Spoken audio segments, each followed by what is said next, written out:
اور عدالت کو حکومت نے ایگزمپٹ کر دیا تھا۔ انا ہزارے کی ٹیم کا مطالبہ یہ تھا کہ یہ صحیح نہیں ہے، وزیر اعظم کو بھی اس میں شامل ہونا چاہیے، پارلیمنٹ کے ممبران کو بھی اس میں شامل ہونا چاہیے، اور عدالت یعنی ججوں کو بھی اس میں شامل ہونا چاہیے۔ اب سن 2011 کے دسمبر میں جو بل لوک سبھا میں پاس ہوا ہے، اس میں بالآخر حکومت نے بعض کنڈیشنز کے ساتھ، بڑی سخت کنڈیشنز ہیں لیکن ان کنڈیشنز کے ساتھ وزیر اعظم کو شامل کیا ہے۔ کنڈیشنز یہ ہیں کہ 6 ایریاز ایسے ہیں جن میں وزیر اعظم کے کسی فیصلے کی گویا شکایت نہیں ہو سکتی۔ اس میں فارن پالیسی ہے، اس میں انٹرنل سیکیورٹی ہے، ایکسٹرنل سیکیورٹی ہے، وغیرہ اس طرح کے کچھ معاملات۔ 6 جو معاملات ہیں اس کو ایگزمپٹ کیا گیا ہے، اور کہا گیا ہے کہ وزیر اعظم کے خلاف سنوائی اسی وقت ہوگی جب لوک پال کے 2/3 سے زیادہ ارکان اس سنوائی کے حق میں ہوں، یعنی سمپل میجورٹی کے ذریعے وزیر اعظم کے خلاف سنوائی نہیں ہو سکے گی، 2/3 میجورٹی درکار ہے۔ تو بعض کنڈیشنز کے ساتھ وزیر اعظم کے خلاف سنوائی کو انہوں نے قبول کر لیا ہے، لیکن پارلیمنٹ کے ارکان کے خلاف وہ کہتے ہیں کہ 7 سال کے بعد ہوگی، یعنی ان کی جب میعاد ختم ہو جائے گی تو اس کے 7 سال کے بعد پارلیمنٹ کے ارکان کے خلاف سنوائی ہو سکے گی۔ عدالت یعنی ججز کے خلاف سنوائی کو ابھی بھی انہوں نے قبول نہیں کیا ہے۔ تو یہ گویا پہلا بون آف کنٹینشن ہے جن لوک پال میں اور حکومت کے لوک پال میں۔ اب حکومت نے یہ بات بھی قبول کر لی ہے کہ جو کورٹ میں معاملہ پیش ہوگا تو کورٹ کو 1 سال کے اندر فیصلہ سنانا ہوگا، یعنی کورٹ لامحدود مدت تک، جیسا کہ ہمارے ملک میں رواج ہے، کسی مقدمے کو پرولونگ نہیں کر سکے گی، بلکہ 1 سال کے اندر اس کو فیصلہ سنانا ہوگا۔ سرکاری بل میں این جی اوز کو بھی شامل کیا گیا ہے، پہلے بھی شامل کیا گیا تھا، اور اب سن 2011 میں جو بل منظور ہوا ہے لوک سبھا میں، اس میں بھی این جی اوز کو بھی شامل کیا گیا ہے کہ این جی اوز بھی یہ لوک پال کے دائرے کے تحت آئیں گی، اور ان کے خلاف بھی اگر کوئی شکایت کرے گا تو اس کی سنوائی لوک پال کر سکے گا۔ انا کے بل میں این جی اوز کو کور نہیں کیا گیا ہے۔ انا ہزارے اور ان کی ٹیم یہ کہتی ہے کہ اگر این جی اوز کو آپ کور کریں گے تو اس سے سرکار کو جو ہے اپنے مخالفین کو ستانے کا موقع مل جائے گا، تو این جی اوز کو کور نہیں کیا گیا ہے، یعنی بعض جگہ سرکاری بل زیادہ مضبوط ہے تو بعض جگہ انا کا بل زیادہ مضبوط ہے۔ سرکار کے معاملے میں سرکار یہ کہتی ہے کہ وزیر اعظم کو شامل ہم نہیں کریں گے، ججز کو ہم شامل نہیں کریں گے، انا ہزارے کہتے ہیں کہ این جی اوز کو ہم شامل نہیں کریں گے۔ لیکن اب سب سے اہم چیز یہ ہے جو دونوں بل میں جو نقص پایا جاتا ہے کہ پرائیویٹ سیکٹر کو کسی بل میں بھی شامل نہیں کیا گیا ہے۔ سرکار بھی پرائیویٹ سیکٹر کو شامل کرنا نہیں چاہتی، یعنی بڑے بڑی کارپوریشنز، ایم این سیز، ان کو سرکار بھی شامل نہیں کرنا چاہتی، اور انا ہزارے بھی شامل نہیں کرنا چاہتی۔ حالانکہ واقعہ یہ ہے کہ ہندوستان میں جتنا کرپشن سرکاری سیکٹر میں ہے، پبلک سیکٹر میں ہے، اس سے کہیں زیادہ کرپشن پرائیویٹ سیکٹر میں ہے، اس سے کہیں زیادہ کرپشن پرائیویٹ سیکٹر میں ہے، بلکہ پبلک سیکٹر میں، سرکاری سیکٹر میں بھی جو کرپشن ہے اس کی ایک بڑی وجہ multinational corporations private sector ہی ہے۔ آج جو اے راجا اور فلاں فلاں کرپشن کے الزامات میں ماخوذ ہیں تو اس کی وجہ کیا ہے؟ اس کی وجہ یہ ہے کہ بڑی بڑی کمپنیاں جو انلیگل طریقے سے 2G اسپیکٹرم 3G اسپیکٹرم حاصل کرنا چاہتی تھی، انہوں نے رشوت دی اور ناجائز طریقوں سے اپنے کنٹیکٹس منظور کرانے کی انہوں نے کوشش کی۔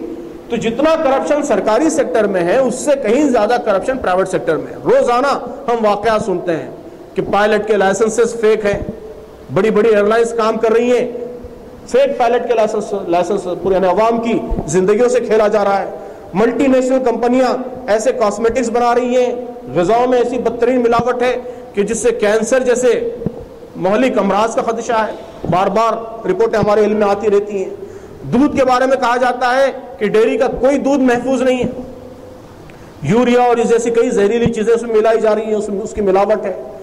فارماسیوٹیکل سیکٹر، دلی کے بارے میں کہا جاتا ہے کہ وہاں 30 سے 40% دوائیں جو میڈیکل اسٹورز میں بکتی ہیں وہ فیک دوائیں، یعنی سمپل چونے کی گولیاں بنا کر کینسر کے ڈرگز کے نام سے، ہارٹ کے ڈرگز کے نام سے، لائف سیونگ ڈرگز کے نام سے بیچا جا رہا ہے۔ 30-40% دوائیں کہتے ہیں کہ فیک ہیں۔ ہاسپٹلز میں غلط آئی سی یو، غلط ڈائلسس، یہ سب طریقے آئے دن اخباروں میں آتے رہتے ہیں۔ تو جتنا کرپشن سرکاری سیکٹر میں ہے اس سے کہیں زیادہ کرپشن پرائیویٹ سیکٹر میں ہے، اور ایم این سیز، کارپوریشنز، یہ ہمارے ملک میں کرپشن کو فروغ دینے میں ان کا بڑا اہم رول ہے۔ اہم رول وہ پلے کر رہی ہیں، لیکن اس کے باوجود نہ انا اس کو لوک پال کے دائرے کے تحت لانا چاہتے ہیں اور نہ سرکار اس کو لوک پال کے دائرے کے تحت لانا چاہتی ہے. دونوں کے بلز میں کارپوریشن مائنس. پارلیمنٹ میں بعض لوگوں نے، بعض اپوزیشن پارٹیز نے مطالبہ کیا کہ کارپوریشنز کو، ایم ایل سیز کو، پرائیویٹ سیکٹر کو بھی کور کرنا چاہیے، لیکن اس کا کوئی امکان نہیں ہے کہ انہیں کور کیا جائے. سرکار نے تو کور نہیں کیا ہے. پھر اسی طرح عدالتوں کا معاملہ ہے کہ چھوٹی عدالتوں میں تو کرپشن اتنا واضح ہے کہ ہندوستان کے ہر شہری کو اس کا سابقہ پڑ چکا ہے کہ بڑے بڑے فیصلے پیسے لے کر رشوت کے ذریعے ہو جاتے ہیں.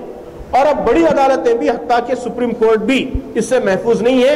خود سپریم کورٹ کے ججز یہ بات کہہ چکے ہیں، آن ریکارڈ یہ بات موجود ہے. تو ظاہر ہے کہ عدالتوں کو جب تک آپ کور نہیں کریں گے اور عدالتوں کے کرپشن کی جب تک روک تھام نہیں ہوگی، اس وقت تک لوک پال کا یہ ادارہ یہ بے معنی ادارہ ہے. تو یہ میرے خیال میں اہم کنٹینشنز ہیں، اہم اختلافات ہیں جو انا کی ٹیم میں اور سرکاری لوک پال میں پائے جاتے ہیں. اب سن 2011 کے دسمبر میں جو بل منظور ہوا، اس میں کچھ اور باتیں بھی ابھر کر سامنے آئیں. اس میں ایک اہم مسئلہ سی بی آئی کو لے کر ہے کہ ابھی جو حکومت لوک پال کا جو ادارہ بنا رہی ہے تو اس کا کام صرف اتنا ہے کہ وہ معاملے کو، جب شکایت اس کے پاس آئے گی تو وہ اس کی انکوائری کرے گا. انیشیل انکوائری، ابتدائی انکوائری، خود ایکٹ میں یہ بات لکھی ہوئی ہے کہ انیشیل انکوائری کرے گا.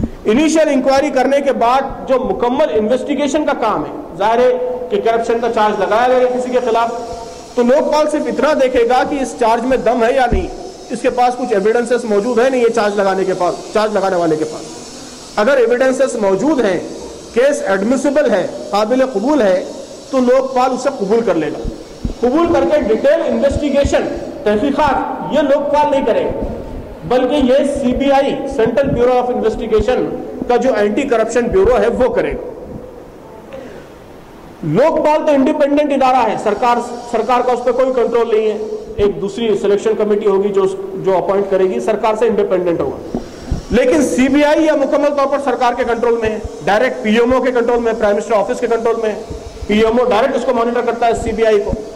تو لوک پال اگر کسی کیس کو ایڈمٹ کر بھی لے تو مکمل جو انویسٹیگیشن کا کام ہے وہ سی بی آئی کے ذریعے ہوگا، اور سی بی آئی یہ سرکار کے تحت، تو سرکاری کنٹرول سے انڈیپینڈنٹ نہیں رہے گا.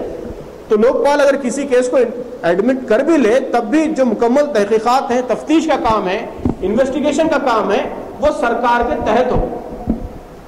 تو اگر اے راجا کے خلاف کسی نے کیس کیا لوک پال میں، لوک پال نے اس کو ایڈمٹ بھی کر لیا، تو کیس جائے گا سی بی آئی کی طرف انویسٹیگیشن کے لیے، اور سی بی آئی یا پی ایم او کے پرائم منسٹر کے پاس ہے. تو جیسا پرائم منسٹر چاہیں گے، جیسا پی ایم او چاہے گا، ویسے ہی انویسٹیگیشن آگے بڑھے گی. تو اس لیے انا اور ان کی ٹیم یہ مطالبہ کر رہی ہے، اپوزیشن بھی یہ مطالبہ کر رہی ہے کہ سی بی آئی کا جو اینٹی کرپشن بیورو ہے وہ حکومت سے انڈیپینڈنٹ ہونا چاہیے اور ڈائریکٹ لوک پال کے تحت ہونا چاہیے. سی بی آئی کا جو اینٹی کرپشن ونگ ہے وہ ڈائریکٹ لوک پال کے تحت ہونا چاہیے. اسی وقت اس ادارے کی معنویت، ورنہ ظاہر ہے کہ صرف ایڈمٹ کر لیں آپ، اور اگر انویسٹیگیشن حکومت کے ذریعے ہی ہو تو پھر وہ انویسٹیگیشن شفاف اور نیوٹرل نہیں ہو سکتی. تو اس طرح جو ہے لوک پال کو بہت محدود کام ہے، صرف انکوائری کرنے کا کام ہے. انویسٹیگیشن بھی سی بی آئی کے پاس ہے، اور جسے کہتے ہیں پروسیکیوشن، کہ جب انویسٹیگیشن مکمل ہو جاتا ہے تو پھر جو سرکاری ادارہ ہے وہ عدالت میں جاتا ہے. عدالت میں پروسیکیوشن کی کارروائی چلتی ہے، یعنی عدالت ایک وکیل مقرر کیا جاتا ہے سرکاری، وہ پروسیکیوٹر، وہ عدالت میں کیس چلاتا ہے. تو پروسیکیوشن بھی ظاہر ہے کہ جب انویسٹیگیشن سی بی آئی کر رہی ہے تو پروسیکیوشن بھی سی بی آئی کے تحت ہی ہوگا اور فیصلہ عدالت کرے گی. تو لوک پال کا کام بہت محدود ہے کہ وہ صرف ابتدائی انویسٹیگیشن کرے اور کیس کو ایڈمٹ کرے، پھر سی بی آئی کے حوالے کر دے. تو اس سے یہ لوگ کہتے ہیں کہ بہت ہی اپاہج ہو گیا ہے، مفلوج ہو گیا ہے لوک پال. بظاہر حکومت کہہ رہی ہے کہ لوک پال ہم نے منظور کر لیا ہے، لیکن ایسے لوک پال کی کوئی وقت نہیں ہے، کوئی حیثیت نہیں. وہ انڈیپینڈنٹ ہونے کے باوجود اس کے پاس کوئی اختیار نہیں ہے. ایسا انڈیپینڈنٹ ادارہ جس کے پاس کوئی اختیار نہ ہو، ٹوتھ لیس ادارہ، اس کی کوئی معنویت نہیں ہے، وہ کرپشن کو روکنے میں مؤثر ادارہ ثابت نہیں ہو سکتا. تو اب ایک بڑا کنٹینشن یہی ہے کہ سی بی آئی کو لوک پال کے تحت ہونا چاہیے. یہ اپوزیشن اور انا کی تحریک مطالبہ کر رہی ہے، حکومت اسے ماننے کے لیے تیار نہیں. اب جو دوسری بحث ہے کہ وہ لوک آیوکت، وہ اسٹیٹس کے لوک آیوکت، یہ پارلیمنٹ کو اسے مقرر کرنا چاہیے یا فیڈرل اسٹرکچر میں مداخلت ہے وغیرہ، اس بحث میں فی الحال ہم نہیں جائیں گے، وہ بہت ہی معمولی بحث ہے. وہ کوئی اہم بحث نہیں ہے۔ اب یہ میں نے پہلے تو مختصراً آپ کو لوک پال کی تاریخ بتائی، اور پھر اس کے بعد ہندوستان میں جو لوک پال کی بحث چل رہی ہے انا کی ٹیم اور حکومت کے درمیان، اپوزیشن اور حکومت کے درمیان کیا اختلافات ہیں، اس کی مختصر تفصیل آپ کے سامنے بیان کی ہے۔ اب ہم آتے ہیں اسلام پر۔ یہ جرائم کی روک تھام اور زمین میں فساد کے خاتمے کا اسلامک اپروچ کیا ہے؟ تو اس ذیل میں عزیزان گرامی دو اہم باتیں۔ پہلی بات تو یہ ہے کہ اسلام جرائم کی روک تھام کے لیے سب سے زیادہ جس چیز پر زور دیتا ہے وہ عقائد، کہ اسلام کہتا ہے کہ صرف انسٹیٹیوشنز کے ذریعے، اداروں کے ذریعے جرائم کا مکمل خاتمہ ممکن نہیں۔ جرم، برائی یہ کنٹرول ہو سکتی ہے تو آدمی کے ایک ایک انڈیویجول کے اپنے ول پاور سے کنٹرول ہو سکتی ہے۔ تو اسلام اللہ پر یقین ایک ایک آدمی کے اندر پیدا کرتا ہے، مرنے کے بعد جواب دہی کا احساس ایک ایک آدمی کے اندر پیدا کرتا ہے، اسے خود اس قابل بنتا ہے کہ وہ خود اپنی مرضی سے، اپنے ول پاور سے جرائم سے بچا رہے، گناہوں سے بچا رہے۔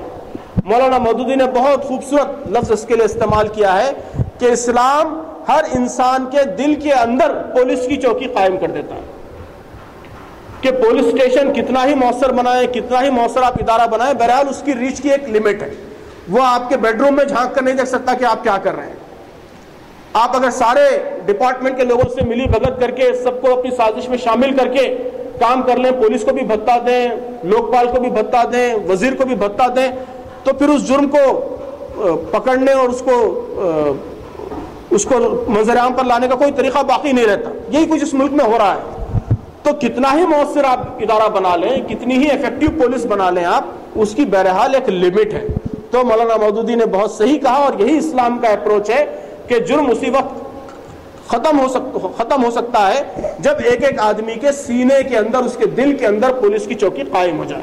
اسلام یہی کرتا ہے کہ آخرت کا خوف، مرنے کے بعد کی زندگی کا یقین، جنت دوزخ کا یقین، یہ ایک ایک انسان کے دل کے اندر پولیس کی چوکی قائم کر دیتا ہے۔ وہ خود اپنی مرضی سے جرم سے بچتا ہے۔ تو عقائد کا معاملہ ہے، اور عبادات اس عقیدے کو ہمیشہ زندہ رکھنے کا ذریعہ ہے، کہ عبادات کے ذریعے اسلام یہ کرتا ہے کہ ان عقائد کو ہمیشہ تازہ رکھتا ہے، فریش رکھتا ہے۔ کہ آپ آفس میں جا کر بیٹھ گئے ہیں، وہاں کی مصروفیات ہیں، وہاں کے پریشرز ہیں، وہاں کے کام کے طور طریقے ہیں، دوسرے لوگوں کی برائیاں ہیں، تو یہ سب آپ